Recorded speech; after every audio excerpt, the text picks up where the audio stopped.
A giant monster appeared in downtown Seoul. June, the main character, stood frozen as chaos erupted around him. In his mind, he thought fate's will was like a ghost, showing up without warning and turning daily life upside down. He tried to piece together how he ended up here. His brain felt foggy, but he was sure it all started 3 years ago. That was when he began high school, stepping into a strange new world. June entered the classroom on his first day. The air felt thick and awkward, so he quietly took a seat in the corner. It was the entrance ceremony, a fresh start with new faces, and he could sense a mix of feelings swirling through the room. Some students seemed nervous about the unfamiliar place, others acted calm, barely giving it a thought. June figured a few were already dreaming of the future, while some were lost in their own hobbies. Then, something bizarre caught his eye. A screen floated in front of him, glowing with words. "Welcome, congratulations on your acceptance at Nakseong High School, the School of Secrets and Mysteries." The screen went on, telling him to uncover shady secrets or fight campus legends and ghost stories to earn points for special abilities. It also said he needed to gather friends to stop the Demon King's resurrection before graduation. The fate of the world rested in his hands, or so it claimed. June blinked in shock, realizing he was the only one who could see it. Just then, an announcement crackled from the broadcasting room. A blackout had hit the campus, cutting off electricity so the ceremony would move to the courtyard. The students groaned, annoyed at the change. They muttered about how much of a hassle it was to go outside. June, meanwhile, stared at the glowing screen, wondering if it was invisible to everyone else. Later, as he walked, he tried to make sense of it. He thought it must be a status window, like something from a video game. He jokingly told himself that 80% of South Korean guys could stay cool if this happened, but he knew he'd made that up. Still, the screen wouldn't vanish. He barely remembered its wild words about mysteries, legends, and ghosts, stuff he never cared about. Hesitant, he reached out and tapped it, surprised when it flipped to a new page. A teacher's sharp voice snapped him back. The man yelled at him to line up properly, and June mumbled a quick, "Yes, sir." He decided to focus on the ceremony, wishing the screen would disappear, and suddenly it did. The principal stepped up to speak, welcoming the freshman warmly. He introduced himself as Shin, smiling at the crowd. Then, out of nowhere, he exploded in a flash of light and sound. The students gasped, stunned by what they'd seen. A girl shouted that they needed to call 911, fumbling as she tried to recall the number. Before anyone could answer, she too blasted into nothing. Panic took over, screams filling the air. Everyone started running, bodies exploding one by one in bursts of light. June's mind raced. He had to escape the school fast. He reached the front gate, but it was locked tight. The crowd pushed and shoved, trying to climb the walls. June scanned for another way out, knowing he'd get trapped in the chaos if he stayed. A guard stormed over, yelling at the students to stop. They demanded the key, grabbing at him in desperation. The guard fought back, shouting for them to let go and wondering where the teachers were. June watched the struggle, thinking the guard was like some gatekeeper from a myth. The man's stubbornness gave June a chance to slip away and try the wall again. He stretched but couldn't quite reach the top. After a few tries, he finally scrambled over. He landed hard, relief washing over him as he thought he'd made it. In his head, he repeated that fate was like a ghost, unpredictable and messy. But then a blast hit him too. The screen flickered back, cold words glowing. "You are dead. You will restart at your previous checkpoint." It faded to black, loading his next chance. June snapped awake, back in his classroom seat. His heart raced, panic flooding his body. The other students stared, confused, wondering what was wrong with him. Some thought he was just trolling. Others muttered about what a wild way he had to kick off the first day. June's mind spun. Kids sat scattered around, and he couldn't figure out what was happening. Was it all a dream? The thought of it made him feel sick, but it had felt too real. He questioned if he'd actually gone back in time after dying. Then the same announcement blared again, calling students to the courtyard. June's stomach dropped. It was starting, just like before. The broadcast matched word for word, and his only hint to change things was the status window. He tapped it, and words glowed. starting the tutorial. It described him as a shy, average student with a dull life, facing his first day of high school. For most, it'd be exciting, but he expected nothing special. The screen went on, saying an odd feeling hit him during the ceremony. This school wasn't normal. Its strange events weren't just crimes, but something crazier. It gave him a quest. Make 3 friends to start a club, with a reward of 10 ghost story points. June pieced it together. It was like a game, no doubt.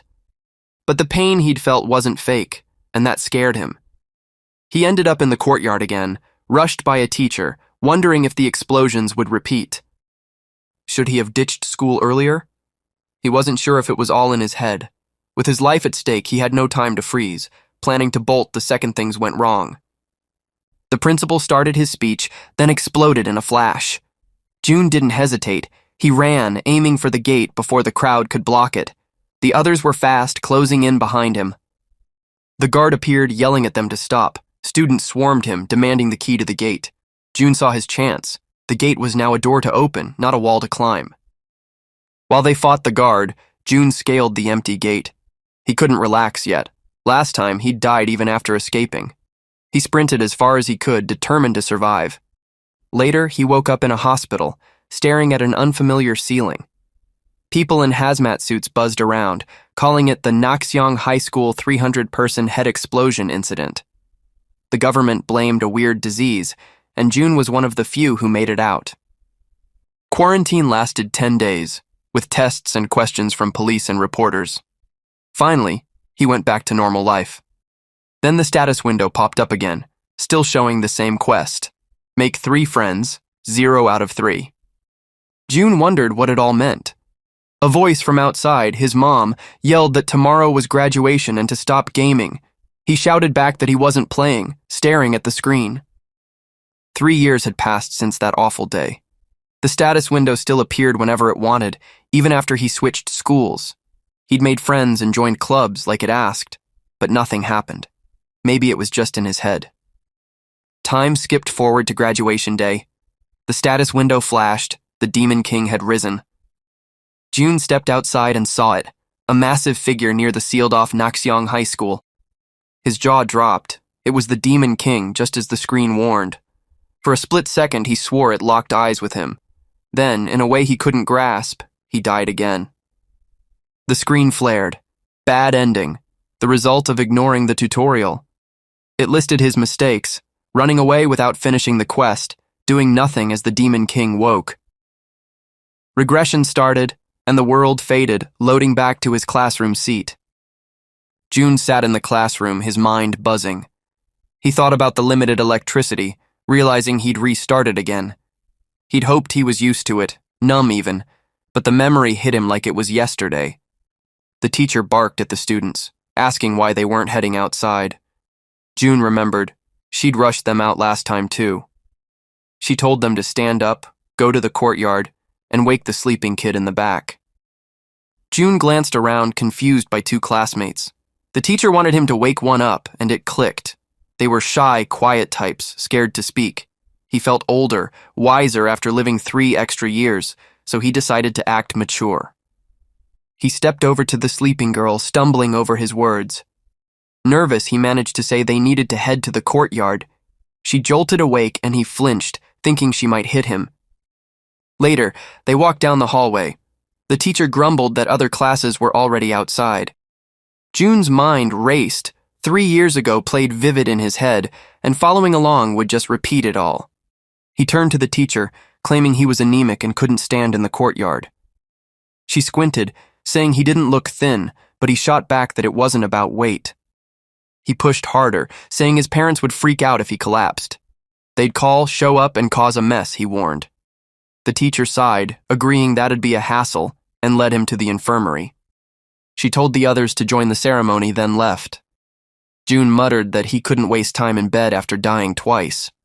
If this was a game, the classroom, his starting spot, had to hold a clue. He slipped back to the classroom and froze. 2 students were there, a girl and a guy. The girl said she'd returned after the teacher left, and the guy just tagged along. June smirked, noting they were bolder than he'd thought. The guy asked if he felt better from his anemia, and June admitted it was a lie. He suggested they talk, since they were in it together now. In his head, he figured teamwork beat going solo. Chatting might uncover hints, and he was dead set on surviving this time. He introduced himself as Lee June, asking their names. The guy said he was Guyon, the girl said Yoon. June asked why they'd stayed behind, and Yoon mumbled she was just slow. A status window flickered beside him, saying his understanding of her went up by 5. June blinked at the game-like setup. Guyon chimed in, saying he stayed because of a ghost story tied to the school announcement. He asked if June knew it, mentioning the blackout. June pressed him to explain. Guyon said it went like this. A blackout hit during evening class, spooking everyone. A broadcast announced early dismissal, telling students to gather in the courtyard. The kids left, excited, but the top student stayed. The second-ranked kid asked why, teasing if he had to study even then. The top student pointed out, how could they broadcast during a blackout? June asked if that was it. Guyon said it was a famous tale with different endings, like one where they saw a bloody courtyard outside. June wondered if the two survived, and Guyon shrugged, saying it wasn't real. June nodded, but pointed out Guyon took it seriously enough to stay. Guyon admitted it bugged him. Microphones shouldn't work in a blackout, though maybe backup power explained it. He seemed to enjoy playing smart. The status window pinged again. June's understanding of Guyon jumped by 20. June thought about ghost stories, sensing a link. Yoon piped up, saying she liked the tale too, surprising him with her timing. He apologized, not meaning to stare through the window. Later at the courtyard, the headmaster began his speech. June wondered if staying behind, like the ghost story said, would save him. Time passed and he made it through. The status window flashed. He'd survived the D-rank school broadcast ghost story, earning 5 points. Guyon asked what was up, but June brushed it off, saying he wouldn't believe it. The window updated. His quest to make 3 friends was done. He'd earned 10 more points, and the status window unlocked. June stood with his new friends, a small victory in his grasp. The headmaster spoke, canceling the entrance ceremony. He told the students to return to their classrooms, starting with Class 1 up to Class 10. June watched as his status window lit up, now fully unlocked. It listed him as Lee June, the main character, age 17. His disposition was two-faced, and his quirk was last-second cramming. June thought it really felt like a game now, wondering if there were stats to check. He clicked to unfold more details. The window explained his two-faced nature. He felt lonely alone, but annoyed with others, seemed outgoing but was shy inside. It said he was careful yet impulsive, his clashing emotions making him weak at finishing things. June summed it up in his head. It called him inconsistent, moody, and a bit of a coward, with petty tricks as his only strength. He smirked, annoyed but agreeing, it knew him too well, even the half-done projects he abandoned. He wondered if it worked on others and tried it. The window showed Guyon, a side character, age 17, with a disposition labeled explanation character. It said Guyon thought he was clever, loved showing off, and talked like a know-it-all. June nodded, spot on for Guyon. He checked Yoon next, listed as a dirt spoon, age 16, with little info since his understanding was only 5 out of 100. He figured her age meant an early birthday and planned to ask later. He glanced at Jinhee, the backseat delinquent, age 17.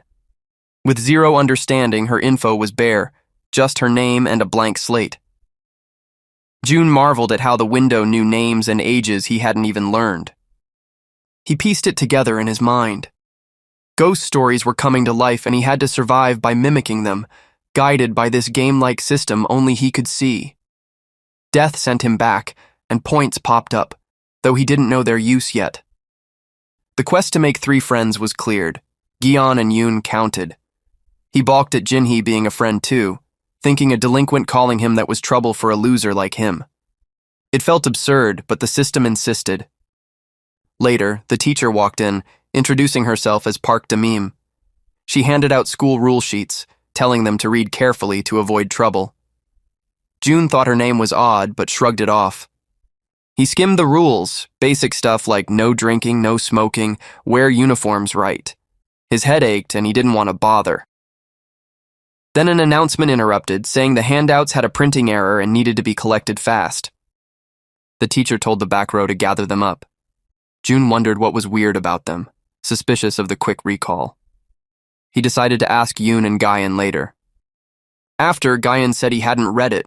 Too obvious. Yoon admitted she had and caught something strange. June perked up, asking what the mistake was. Yoon explained the words were fine, but something stood out. Buried in normal rules was a warning about a laughing woman, with tips on caution she couldn't fully recall. June frowned, suggesting it might be a prank. Guyan agreed it could be, linking it to a viral manual ghost story. June asked what that was, and Guyan pulled out his phone, making a group chat to share a photo. It was an employment notice from Clover Industries, listing apartment rules for new hires. The photo warned of odd things: hand over clocks before entering, ignore noises from empty units, no fourth floor. It told them to crawl in stairwells at night, and, if the elevator hit the fourth floor, to end it quick. June blinked, puzzled by the pharma department tie-in, joking about human experiments. Guyan laughed, impressed by the idea. June pressed for the story's end, but Guyan said ghost stories rarely wrapped up neat. This one came from a real Clover worker's post, not a full tale with a climax. June nodded, getting it. A real document with creepy warnings mixed in. He confirmed manual ghost stories slipped odd hints into normal stuff to spook you. Guyan praised his quick grasp for a newbie. June mulled it over in his head. A laughing woman, another ghost story popping up. It wasn't random. He sighed, sensing more trouble brewing ahead. The teacher wrapped up the day, telling everyone to grab their textbooks. He reminded them to bring the right ones for tomorrow's temporary schedule. June smirked, thinking these kids wouldn't even crack the books open. He knew from experience, having already done 3 years. He turned to Yoon, asking if she wanted to walk together. She nodded, and he glanced around for Guyan, spotting him chatting with a new friend. June and Yoon headed out, strolling side by side. He asked what she thought of their homeroom teacher. Yoon said he seemed fun, and June nodded, then asked if she lived at Jugong Apartments, heading left from the gate. She confirmed, and he said he'd go right, splitting at the exit. June thought about Yoon's understanding level on his status window. It didn't show stats, but urged him to raise his understanding, stuck at 5 out of 100 for her. He wondered if guessing stuff about her would bump it up. He pictured Jugong, old, rundown, over 30 years old. Some moved there hoping for renovations, but now it housed mostly poor elderly folks. He guessed Yoon's family struggled, maybe dirt poor, testing phrases like no penny or beggar in his head. Nothing clicked, so he tried deeper thoughts. Yoon acted slow and quiet, maybe shy by nature or shaped by her tough life. Growing up poor could have hurt her confidence, turning her timid over time. Suddenly, the status window flashed. His understanding of Yoon-suna jumped by 30. June grinned, amazed it worked. Yoon broke his thoughts, saying they'd reached the gate already. The guard barked at June about wearing slippers on campus. June recognized him, the Cerberus-like guy from 3 years ago. Yoon said goodbye, and he told her to be careful heading home. Walking alone, June reflected on 3 years back. In his past life, after the head explosion mess, Nakshong High and the area got sealed off. This was his first time walking this way since, and it felt like coming home, exciting him. He reached his old apartment, fumbling for the password. It clicked, he punched it in and stepped inside, calling out he was home. His mom, still a cashier, wasn't there, but she'd left him some cash. He sighed, wondering where 10,001 could get chicken these days. Home felt best, a relief after a tense school day with no big incidents. He could finally relax, though he knew trouble loomed ahead. He realized he'd face those weird things from now on. High school was starting fresh, even after living it once for 3 years. It hit him. He'd have to retake the college entrance exam, and he groaned at the thought. June's mom and dad came home, breaking the quiet. His mom asked what was wrong with him, acting so strange, while his dad teased if he'd seen a ghost. She offered to cook dinner, and June said anything she wanted was fine, making her blink in surprise. Later, June lay in bed staring at his status window. The main screen glowed with options, and he noticed second attempt listed, puzzling over it. If the first was the head explosion and the second was the Demon King, he figured this was his third go. He skipped the confusing bits like causality ratings and ghost story points. The club section stayed locked, and he muttered about the window feeling like a stalker's work. He poked at the settings, curious to experiment. The settings showed graphics, audio, and control options. He'd tested them before. Graphics just tweaked brightness and contrast like a filter, not helping him see in the dark. Audio was better, muffling sounds like earplugs when turned down. Control settings were wild. He could swap hand and foot movements or feel stuck while trying to move. He'd barely reset it last time, fumbling with a messed up body. Now he wasn't just messing around to skip boring class. In class, the teacher announced they'd set the seating plan. She told them to draw lots starting from the front, and June got seat 26. He hoped for a pretty girl next to him, but landed beside a guy instead. He greeted his new desk mate, a friendly start. The guy was the otaku Gian had chatted with yesterday, and the status window pinged. His understanding of Odu-kun rose by 15. June asked about the handout snatched back yesterday, eager for more clues. Dukun jumped in, asking if he meant the laughing woman. June found his stiff tone odd, but held back from saying it. Dukun warned never to act like you know her if you see her, leaving June curious. He decided Dukun was tricky to talk to and turned to Yoon. He noted she'd arrived late, and she blamed her grandma waking her up late. Yoon sat next to a stunning girl, and June couldn't help but notice her looks. She said her name was In Hyun, and June asked about the handout, fishing for info. Hyun recalled a creepy warning: spot a weirdly smiling woman on campus, stay calm, and ignore her. She shivered, calling it spooky, and June marveled at her memory. He wondered if this ghost story would strike too, debating if he should seek it out. The warning said not to act familiar, so he figured he'd skip hunting trouble. He heard Yoon's stomach growl and pointed out she'd missed breakfast. He suggested they hit the cafeteria at break, shifting focus from eerie tales. The day felt heavy already, but food might lighten it up. June and Yoon stepped into the cafeteria, greeted by a sea of students. He wondered if they could even buy food before break ended. Yoon suggested they try anyway, and he grabbed a burger, asking what she wanted. She started to answer, but a guy's yell cut her off. He cursed, shouting about being pushed in the cramped space. Another guy denied it, and the first snapped, demanding to know who kept shoving. Then a tall, creepy woman appeared out of nowhere. The guy stared, muttering about her height, guessing she was some nutcase. In a flash, she slashed his face in half, blood spilling everywhere. Chaos erupted, a massacre unfolding fast. June's mind raced. It was her, the laughing woman from the handout. He grabbed Yoon, yelling to run for the window behind the counter. He tried recalling the handout. Ignore her, it said.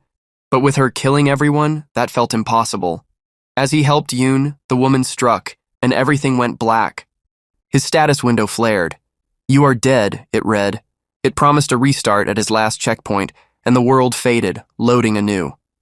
June blinked awake, lights on, back to March 5th, Tuesday morning. This wasn't the entrance ceremony day. It was different. He wondered why the checkpoint shifted, what changed it. That sharp, real feeling hit him again. No dream, just cold truth. Dukin's words echoed. Never act like you know the laughing woman. Hyun's too. Stay casual, ignore her till she's gone. June groaned, thinking how in the world he'd pull that off with her slicing people up. The teacher called out again, starting the seating plan process. She told everyone to draw lots from the front, and June got 26, same as last time. He wondered if it was random or fate, spotting his same desk mate. He'd tried shaking things up during the entrance ceremony. Now he figured he'd gather info in this familiar setup. He greeted his desk mate, asking about the handout they'd pulled back yesterday. Then he turned to Hyun for her take. She repeated the warning. If you see a woman smiling oddly on campus, stay cool and ignore her till she's gone. She shivered, calling it creepy, and June nodded. Everything matched his last loop. Yoon's stomach rumbled, just like before. Last time he'd suggested the cafeteria, but it ended badly, so he decided to hang back this time. He'd watch from a distance, pretending he knew nothing. He positioned himself near the cafeteria with a clear view. If the laughing woman showed up again, he could track where she came from. He spotted her climbing the wall, bold as daylight. Guyon wandered over, asking what June was staring at. June thought Guyon's ghost story knowledge could help and pointed out the tall figure. Guyon squinted, noting her messy hair and weird face. June said she might be the laughing woman from the handout. He asked how the manual ghost story's main character survived. Guyon looked confused, saying that story didn't have a main character, just rules. June pressed, desperate. How did people survive seeing it? Guyon shrugged, suggesting you follow the manual's tips to stay safe. June sighed, realizing it was the obvious answer he'd hoped to avoid. Guyon frowned, saying June had been weird since yesterday. He asked if the handout was freaking him out, pointing at the woman. Before June could answer, she flung a knife, and Guyon dropped dead. Shock rippled through the crowd, everyone rushing to the scene. June grabbed Yoon, suggesting a walk in the fields to get away. He thought, Demon King or not, it wasn't his mess to fix. He'd escape with Yoon first. At the playground, a guy asked if anyone heard something odd. His friend couldn't catch it over the noise, but then a scream pierced the air. June ran with Yoon, urging her not to look back, just to keep moving. Another scream rang out, and June wondered if the cafeteria was a bloodbath again. The laughing woman was on a rampage, cutting through everyone. He questioned if running was the right call. Could they escape school entirely? He pictured hiding out at a new school for 3 years. But if the Demon King rose again, he'd die and loop back anyway. Was this even a fix? Still, he had to live to do anything at all. The woman spotted them, her eyes locking on. The gate was closed. They could climb and hide if they hurried. But she caught up, slashing them both, and darkness swallowed them. June's status window flashed. He'd restart at his last checkpoint. He snapped awake in class, cursing the madness of facing a monster like her. He took a breath, telling himself to chill. There had to be a way out. Like with the announcement ghost story, stay in class and live. This one's trick was pretending not to see her, but that felt impossible. Even if he pulled it off, others wouldn't and the killing would start. The only way was facing her alone, he figured. It drove him nuts, but it might work. The teacher kicked off the seating plan again, lots drawn from the front. June got 26, third time in a row, and he wondered if it was chance or rigged.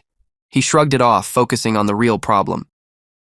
Being alone with her wasn't hard. She'd climb the wall after first class. He could beat her there, but acting blind with eyes and ears open seemed nuts. Maybe strolling past her would work. She'd head to the cafeteria, ignoring him. This ghost story wasn't like the last one, he thought. She was real, solid. Maybe cops or soldiers could stop her. Last time, running openly got him caught, but solo hiding might save him. Reporting her fast wouldn't save the cafeteria, though. The school wouldn't seal off like before if he just looked away this once. After it calmed down, he could plan ahead. Yoon piped up, asking if he'd hit the cafeteria with her later. June cursed his luck with friends. He thought to told her no, it was dangerous. She should stay in class. He'd handle it alone. She asked if he was sure, saying it was fine if he skipped. He nodded, relieved. He figured walking her to the front was safe enough. He'd face the woman by himself anyway. June stood with Yoon near the cafeteria's edge. She pointed out its direction, but he stopped her, apologizing softly. He asked her to wait and keep watch while he climbed the fence for a bit. Yoon tilted her head, puzzled by his request. June realized it looked like he was sneaking off to smoke, with her as his lookout. He quickly clarified it wasn't that, just something he had to do, and hopped over the wall. He timed it. The laughing woman should climb over soon, heading for the cafeteria. Unless she could teleport, she'd be close, her height making her hard to miss. He scanned and froze as her eyes snapped to him. She stared, and he told himself to stay calm. He hadn't reacted yet. He hadn't figured out how to ignore her without blinding himself. Then it hit him. The graphic settings could max out brightness. He cranked it up and his vision went white. Perfect. He couldn't see a thing. It wasn't looking away, just spacing out in her direction, probably not counting as a reaction. He muted the sound too, cutting off all noise. Now blind and deaf, he felt like he was meditating. With Yoon watching his back, his mind settled, calm as a lake, though the quiet unnerved him. He wondered if she'd passed him for the cafeteria. He nudged the brightness down a touch to peek. The woman's face loomed right in front of him, and he slammed it back to 0, heart pounding. She was baiting him, trying to force a flinch. At least the status window was his edge, untouchable by her. She prowled around, waiting for him to crack, but he just had to stick to the manual and hold steady. Everything would be fine, he told himself. The tension gnawed at him, though. It was maddening. Fury bubbled up, and he snapped, swinging at her, yelling why she was messing around. It worked. Punching without reacting didn't break the rules. He taunted her, eyes unfocused, claiming he wasn't even looking. He was just a regular kid shadow boxing after a break-time daze, he said. Each hit was for Yoon, Guyon, even his late grandpa. He pounded away until she crumpled. The fight drained out of him, leaving her beaten. He stood there victorious, proving she wasn't so tough after all. June paused, wondering how long he'd been pounding the laughing woman. He checked if break was over, relieved he was still alive, proof he'd stuck to the manual. He questioned how much longer he had to keep it up. Maybe she'd ignored him and gone for the cafeteria, he thought. What if Yoon had climbed over to check on him while he was busy fighting? Could he be beating Yoon instead? He nudged the brightness up a bit and saw it was still the woman. Relief washed over him, and he started swinging again. Now certain, he punched freely, a strange thrill bubbling in his chest. In the quiet, it was just him and his fists, sweat feeling good for once. He wanted to wreck her even more. After a wild boxing spree, his status window popped up. It declared he'd survived the B-rank laughing woman ghost story, earning 15 points. Then it added he'd flipped the script, repelling her with cleverness, netting him 70 more points. He'd stacked enough to grab special abilities now. He climbed back to Yoon, feeling oddly empty despite the win. She asked who he'd fought, hearing curses and scuffling from afar. June smirked. The laughing woman must have trash-talked him plenty. He brushed it off, saying he'd chased out a crazy person. It was handled, he assured her. Yoon fretted he should have called a teacher, asking if he was hurt. He said he was fine and asked how long till break ended. Yoon blinked. Class had started 20 minutes ago. They hurried back, and Guyon met them, teasing June for being late on day 2. June shrugged, saying he had stuff to sort out. He asked why it was self-study instead of Korean class. Guyon explained the teachers were tied up with early year meetings, pushing club sign-ups instead. Later, June flipped through the club list, impressed. No classes Friday afternoons, just club time, showed how big clubs were here. He scanned the options, curious what fit. His status window cut in, saying none grabbed him. It decided he'd start his own club, tossing him a new quest. June grumbled. He hadn't even finished reading, and it assumed his choice. Another quest popped up anyway, pushing him to make a ghost story club. Rewards dangled, unlocking a club menu, 10 points, and a room. He sighed, applying for it, figuring he'd roll with the system's nudge. June checked his stats in the status window. The causality rate had definitely been 2% last time. Something had changed. Was it some kind of point system? He decided to ignore the things he didn't understand for now. The status window displayed his name, Lee June, age 17, and title, Main Character.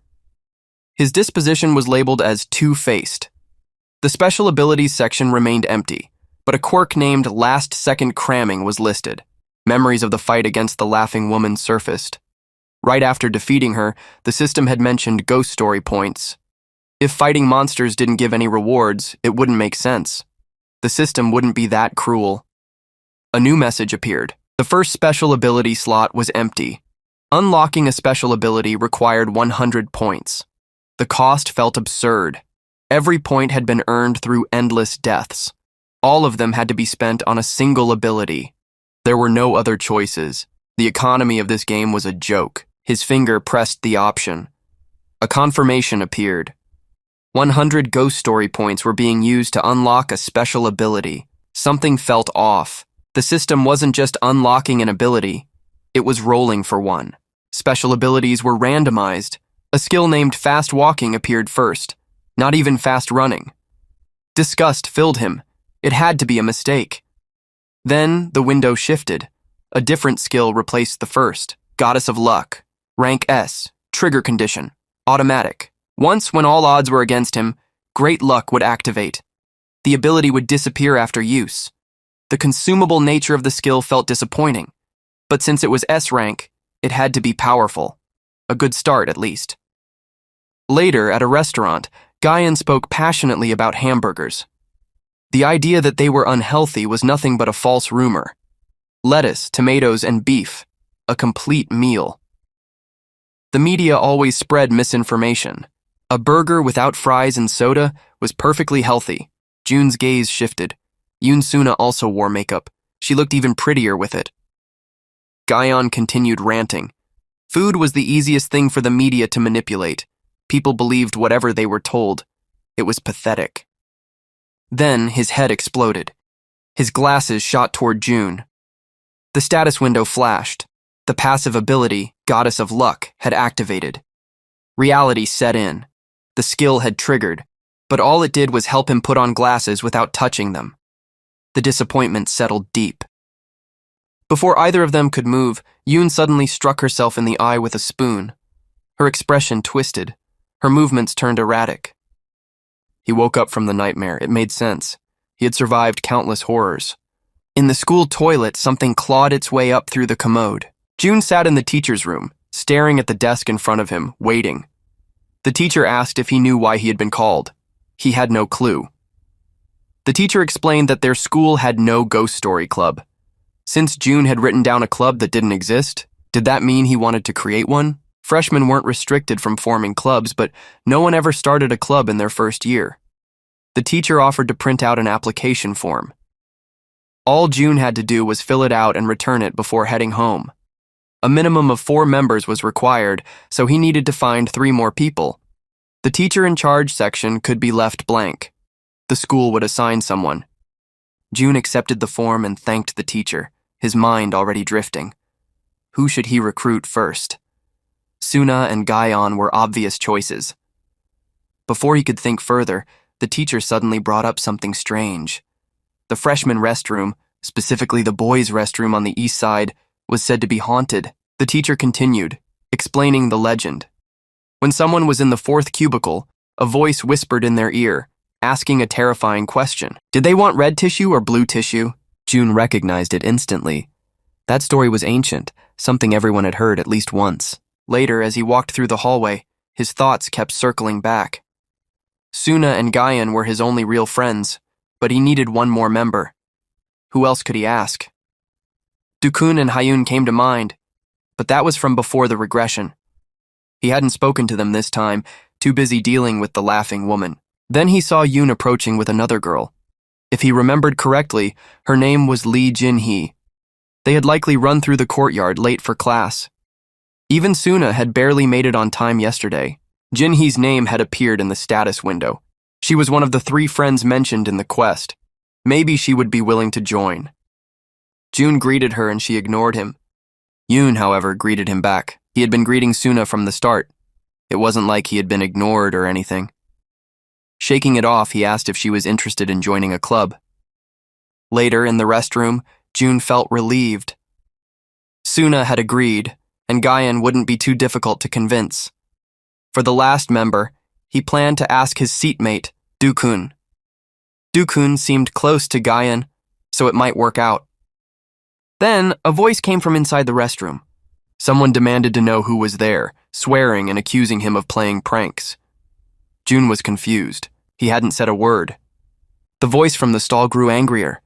Apparently, someone had been whispering about red tissue or blue tissue for a while. A cold realization hit him. The teacher's story, the 4th cubicle. That ghost story had existed for ages, something every kid had heard growing up. The legend was simple. A ghost appeared in the restroom and asked if the person wanted red or blue tissue. No matter which they chose, they died. June stood frozen in the bathroom, his mind racing after recalling the red and blue tissue story the teacher had told. He wondered if it was just a fluke, if running away could dodge it, or if he should face it head on. A chill crept up his spine as he weighed his options. A voice snapped him out of it, rough and annoyed, coming from the toilet stall. It was Lee Yunsuk, a first year from Class 1, barking that June was still there, asking if he couldn't hear him. Yunsuk growled for June to stay put, calling him dead meat once he stepped out. Yunsuk's tone softened a bit, asking June to grab some toilet paper from the next stall. June smirked and asked what if he didn't feel like it. Yunsuk backpedaled fast, apologizing for his curses, promising a cafeteria treat later if June helped out. June shrugged and agreed, figuring why not. Then a creepy voice cut through the air, low and eerie, offering red or blue tissue. Yunsuk snapped back, cursing the voice, demanding to know what class the prankster was from. June heard it too, his gut twisting. He debated running, but that might doom Yunsuk, still stuck in the stall. Yunsuk shouted he'd deal with the jerk once he was out, his voice thick with anger. June banged the stall door, fed up with the swearing. Yunsuk yelled he was coming out, ready to fight, no wiping needed. June recoiled, grossed out, thinking he had to bolt from this nasty scene. A teacher burst in, startling June, who blurted that this was the boys' restroom. She said she'd heard yelling from outside, scolding them for fighting so early in the semester. June fumbled, unsure how to explain the madness. He threw out a quick lie, saying Yunsuk had no tissues, so he teased him about it. The teacher sighed, calling them childish for bickering over tissues in high school. She muttered Yunsuk should have just taken some when offered, puzzled why he wouldn't pick. Suddenly, the teacher's body twisted, legs sprouting into spider-like limbs as she skittered up the wall and lunged at Yunsuk's stall. She hissed, demanding he choose red or blue tissues, her voice sharp and unhinged. She ranted on, asking why he wouldn't answer when he'd complained about no tissue. Yunsuk stumbled out, wide-eyed, yelling what was happening. The teacher loomed over him, insisting he pick, red for blood-soaked death, blue to strangle him pale and lifeless. June's mind spun, piecing it together fast. He recognized her from the entrance ceremony, but now she was different. Ghostly or possessed, he couldn't tell. The red and blue tissue story clicked. Pick red, bleed out, pick blue, choke, and fade. Either way was death, and he wasn't about to play along. June blurted out white tissues, throwing a curveball. He figured if both choices killed, picking something else might break the rules, childish or not. He held his breath, watching how she'd react to his gamble. The teacher's spider form melted away, her body snapping back to normal. She huffed, muttering about hopeless teenage boys, asking if he really wanted white tissues. June exhaled, stunned his wild hunch had worked, at least for now. June felt a chill run down his spine as the teacher's voice rang out again. She asked if he really wanted white tissues. His mind raced. He thought about the choices. Red tissues meant death, turning him red. Blue tissues meant death, turning him blue. But white tissues? Would that turn him white? What did turning white even mean? Before he could figure it out, Yunsuk suddenly bolted, running as fast as he could. June stood frozen, watching him disappear. He thought about how unfair it was. Yunsuk had left him behind, even though he had drawn the teacher's attention away. The teacher's gaze was fixed on him. She asked again if he wanted to experience the white tissues. His thoughts raced. He wondered what would happen if he said yes. Then, trying to act casual, he said he had not used the restroom yet, so he would just accept her thoughts. Slowly, he began to walk away, keeping his steps steady. As he moved, he wondered if it had worked. He kept thinking that Yunsuk was the one in the fourth cubicle, not him. He was not part of the ghost story. He hoped the ghost would not follow him. Suddenly, a message appeared in his status window. It said he had survived a C-rank ghost story and earned 10 ghost story points. Relief washed over him. He had made it out alive. But a thought lingered in his mind. He still did not know what the white tissues would have done. Later, June sat with his desk mate, Dukan. Dukan seemed cheerful and said life was truly wonderful. June found it surprising. A desk mate starting a conversation at the beginning of the semester felt like something that only happened in anime.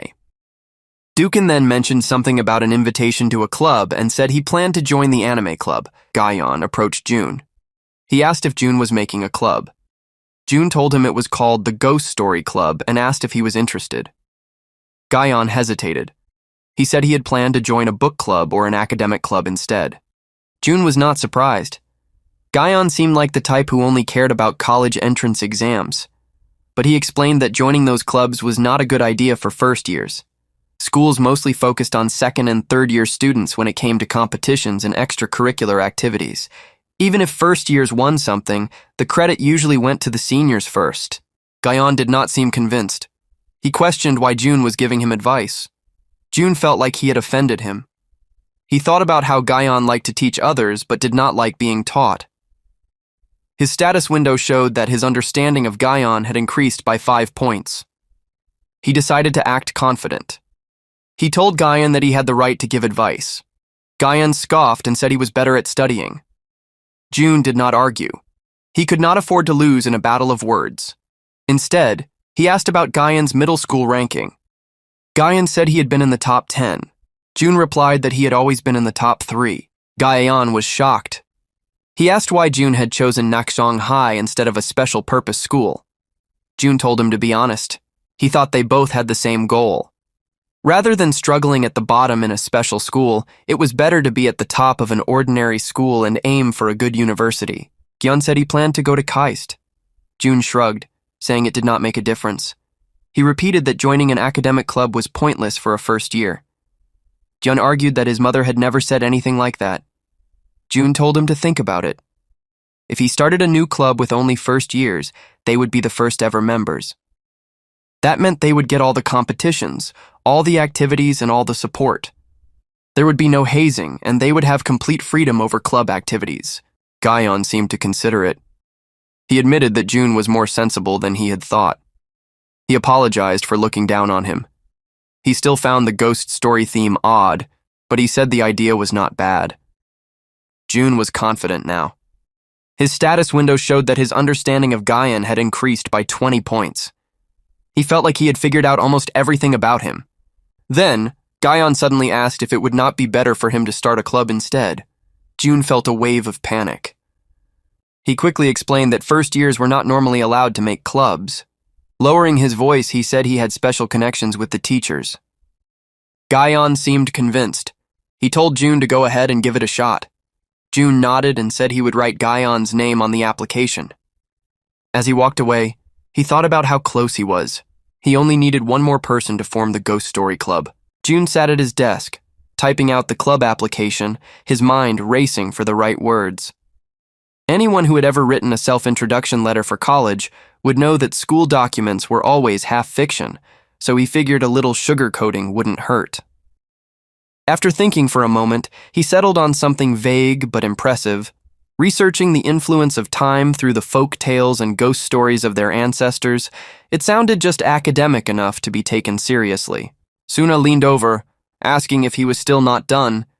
June, without looking up, replied that he was almost finished. She asked if this meant they could do the club activities by themselves. June shook his head, explaining that they still needed one more person. That was the rule. But he tried to make it sound exciting, asking if it didn't seem like fun.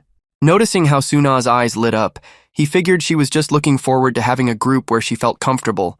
His status window flashed. His understanding of Suna had increased by 5. He reassured them that he would find one more person before the school day ended, telling them that once they were all set, they could have fun together. Time passed, dismissal was getting close, but they were still missing one member. June hesitated, wondering if he should just write down a random name, but it didn't feel right. It wasn't worth the risk. Sighing, he realized there was no choice. He had to talk to the teacher. At the front of the classroom, the teacher wrapped up the day, reminding the students to be careful, mentioning that a student had slipped in the restroom that morning and gotten hurt. Then, without much delay, dismissed the class. Later, June approached the teacher, handing over the club application form. The teacher barely glanced at it, telling him he had done a good job before turning to leave. June hesitated, trying to speak up. He still had something to say, but before he could, the teacher was already gone, seeming like the type who didn't like staying at work a second longer than necessary. His status window flashed again. His understanding of Park Dynam had increased by 5. Walking home after school, June thought about the application. He had submitted it one person short. His status window had labeled this as a quest, but what would happen if he didn't clear it? Whatever. He told himself it would work out somehow. That had been the first day he survived without dying, of course. That was only because he already knew the ghost story's outcome. Would he have to study ghost stories from now on? The thought was exhausting. Just as he was about to enter his building, he froze. Up on the balcony, his mother stood staring down at him. His stomach twisted. Did something happen? His heartbeat quickened. Why was she just standing there? He swallowed hard. Something felt wrong. Without thinking, he rushed inside. That was strange. She had been right there. Where did she go? June called out for her, but there was no answer. He searched the house, checking every room, but found nothing. Then, as he turned the corner, his breath caught. Inside the washing machine, her face stared back at him. She asked how school was, her voice warped and wrong, sending a jolt of fear through him. He bolted for the door, heart pounding, thinking what was happening, if his mom was possessed and how even home wasn't safe anymore. He grabbed the handle, yanked it open and stumbled outside, running until his lungs burned. Standing in the cool night air, he cursed loud, wondering why this crap had to hit his house too. He couldn't just run forever, but going back felt impossible, so he decided to wait for his dad to get home from work. He patted his pockets, finding his phone but no wallet, left behind in his bag. He glanced down, amazed he'd slipped on his slippers in the chaos, and muttered about passing the time. The street stretched empty before him, his breath fogging in the dusk. Later, June slumped on a park bench, the evening chill seeping into his bones, thinking poor him, stuck with no money, totally miserable. For no clear reason, Suna popped into his head, and he figured he'd text her while he thought of it. He typed a quick, "Hey," his first ever message to a girl, and second-guessed if it was too casual or rude. Suna replied fast, and he blinked at her chill texting vibe. He asked what she was doing, chuckling, and she shot back she was spacing out, leaving him puzzled. He wondered if it was some girl code, unsure if she meant it for real. They chatted a bit, words bouncing back and forth until she went quiet. He worried he'd whined too much about stuff she didn't care about, debating a new topic. Then she texted, asking if he wanted to come over, and he tapped yeah without a second thought. June showed up at her place, nerves buzzing, and Suna greeted him with a shy welcome. She warned him it was messy, waved him inside, and he stepped into a cluttered little room. He told himself to chill, just hanging at a classmate's place, ignoring how girly or nice it smelled. He asked if her grandma was around, and Suna blinked, surprised he knew she lived with her. He reminded her she'd mentioned being late because her grandma overslept, a memory from before the laughing woman mess. She tilted her head, unsure if she'd said that, and he brushed it off, saying it was yesterday. He shifted gears, asking what they should do if she played games. Suna said they had no computer, so he suggested TV instead. He asked if a good movie was on, hoping to kill time and keep his mind off the madness at home. Later, June sat with Suna, flipping through her old school album. He pointed at a photo, saying she looked the same as in middle school, asking how she spent her time back then. Suna mumbled vaguely, her voice trailing off. June shifted uncomfortably, thinking this was awkward, needing a new topic fast. He spotted a book on the shelf, asked what it was, pulling it down. Suna said it was a really old joke book, kind of funny, her tone soft. June opened it, read aloud why the coffee tasted like that. Suna grinned, said because it was ground just minutes ago, her eyes lighting up a bit. He tried another, what do you call a criminal landing an airplane? And she shot back condescending, making him laugh. He asked if she'd memorized them all, amazed. She shrugged, said, yeah, it's nothing special, brushing it off. June thought to himself, since she had no friends, Suna must have read this book over and over until it frayed, feeling tense about the vibe.